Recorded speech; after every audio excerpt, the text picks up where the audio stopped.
हिंदू धर्म में कुंभ मेले का विशेष धार्मिक और आध्यात्मिक महत्व है।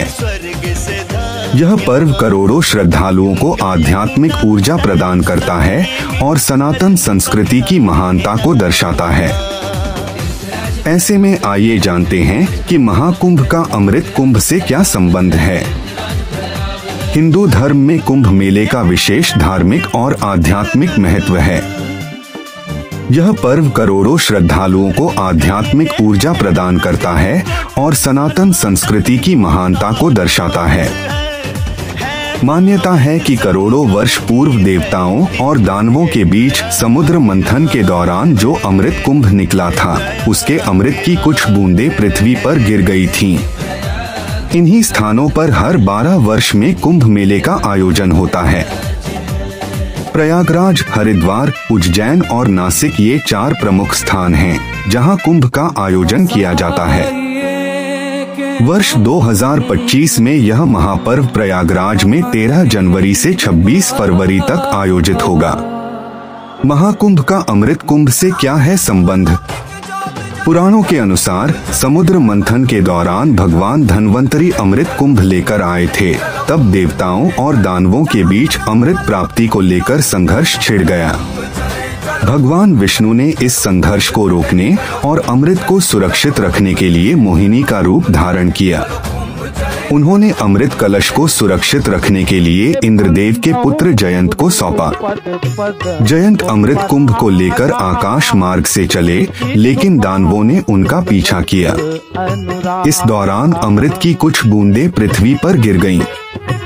ये बूंदें प्रयागराज में गंगा यमुना सरस्वती के संगम पर, हरिद्वार में गंगा नदी में, उज्जैन में क्षिप्रा नदी में और नासिक में गोदावरी नदी में गिरी। इन्हीं स्थानों पर कुंभ मेले की परंपरा शुरू हुई। कुंभ मेला हर 12 साल में आयोजित होता है, जबकि हर 6 साल में अर्धकुंभ का आयोजन किया जाता है। कुंभ पर्व का महत्व केवल धार्मिक दृष्टिकोण से नहीं, बल्कि सामाजिक और सांस्कृतिक दृष्टि से भी अत्यंत महत्वपूर्ण है। इस मेले में संत महात्मा, ऋषि मुनि, आस्थावान श्रद्धालु और पर्यटक बड़ी संख्या में शामिल होते हैं। कुंभ स्नान का महत्व हिंदू धर्म ग्रंथों में विस्तार से वर्णित है। मान्यता है कि कुंभ में स्नान करने से व्यक्ति के सभी पाप धुल जाते हैं और उसे मोक्ष की प्राप्ति होती है। इसके अलावा कुंभ मेला आध्यात्मिक ज्ञान, सांस्कृतिक आदान प्रदान और सामाजिक समरसता का भी प्रतीक है।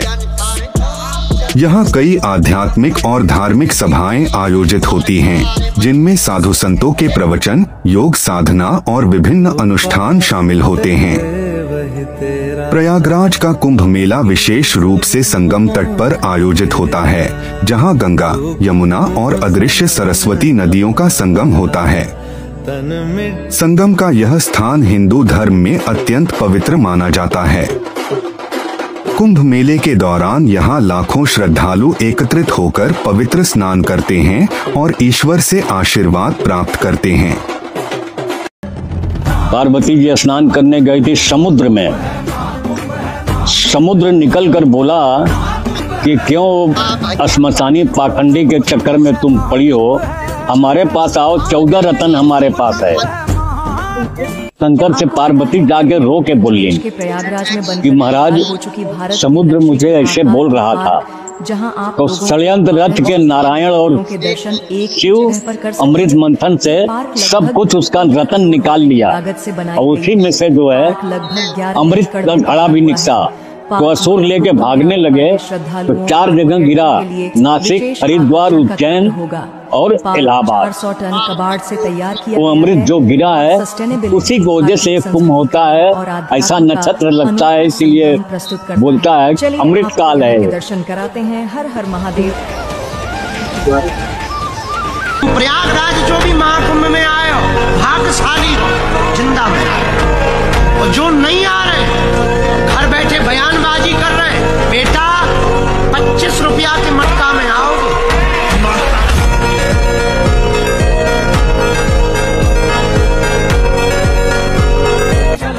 अगर हम प्रयाग जाएं तो एक साथ विश्व के समस्त संतों के दर्शन हो जाएंगे। दूसरी बात, भगवत तत्व के ज्ञाता महापुरुषों की वाणी सुनने को मिलती है। तीसरी बात, गंगा यमुना तो पावन करने वाली है ही है, लेकिन उनको भी पावन करने वाले महात्मा उसमें अवगाहन करते हैं आकर के, और अगर हम उसमें स्नान करेंगे तो पवित्र हो जाए। कोई साधारण स्थान थोड़ा तीर्थराज प्रयाग है, करोड़ों की संख्या में लोग वास करेंगे तीर्थराज प्रयाग में।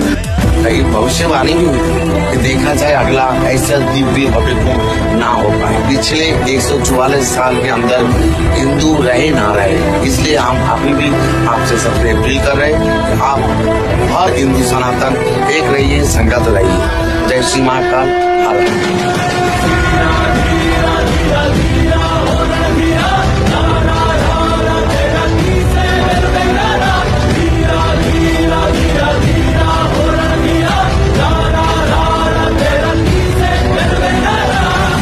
आपने मशहूर स्वामी कैलाशानंद गिरी जी जो निरंजनी अखाड़ा के आचार्य हैं बहुत देखा होगा महाकुंभ में। ऐसे ही 12 और अखाड़ों के आचार्य और भारत के 4 शंकराचार्य हैं। भारत में 4 मठ हैं, हर मठ एक दिशा और एक वेद का प्रतिनिधित्व करती है। पहला है गोवर्धन मठ पुरी, इसका नेतृत्व स्वामी निश्चलानंद सरस्वती करते हैं। ये मठ ऋग्वेद का प्रतिनिधित्व करता है। दूसरा है श्रृंगेरी शारदा पीठ, दक्षिण भारत में इसे स्वामी भारतीय तीर्थवन जी संभालते हैं। यह मठ यजुर्वेद के ज्ञान और विद्या का केंद्र है। पश्चिम में स्थित है द्वारका शारदा पीठ, जिसका नेतृत्व स्वामी सदानंद सरस्वती करते हैं। यह मठ सामवेद से जुड़ा है। और अंत में उत्तर में स्थित है ज्योतिर्मठ बद्रीनाथ, जिसका नेतृत्व स्वामी अभिमुक्तेश्वरानंद सरस्वती करते हैं। यह मठ अथर्ववेदा से जुड़ा है। इन मठों से जुड़ी है अखाड़ा प्रणाली, जिसमें 13 प्रमुख अखाड़े हैं, जैसे जूना अखाड़ा, निरंजनी अखाड़ा और महानिर्वाणी अखाड़ा। ये मठ अखाड़े और उनके आचार्य भारत की आध्यात्मिक धरोहर के सच्चे रक्षक हैं। इसके पहले हमने एक वीडियो सनातन के सच्चे योद्धाओं पर बनाया है, उससे जरूर देखें और वैदिक ट्रेजर को फॉलो जरूर करें। अब जो बहुत से लोग महाकुंभ आना चाह रहे हैं, उनको ये जानना है कि भाई हम यहाँ आएंगे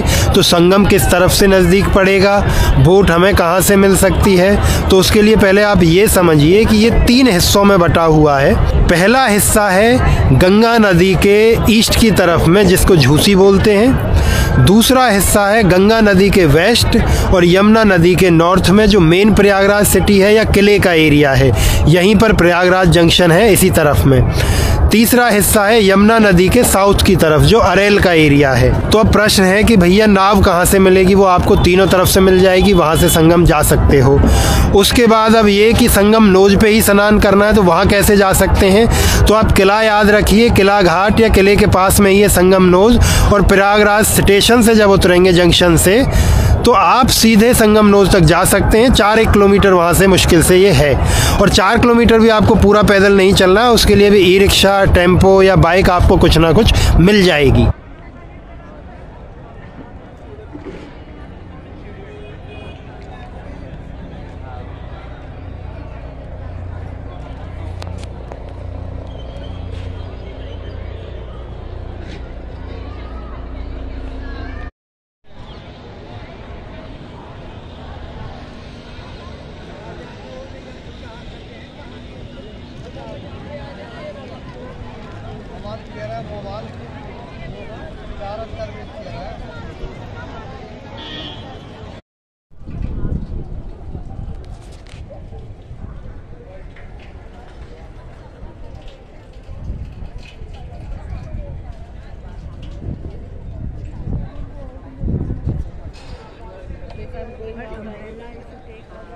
नहीं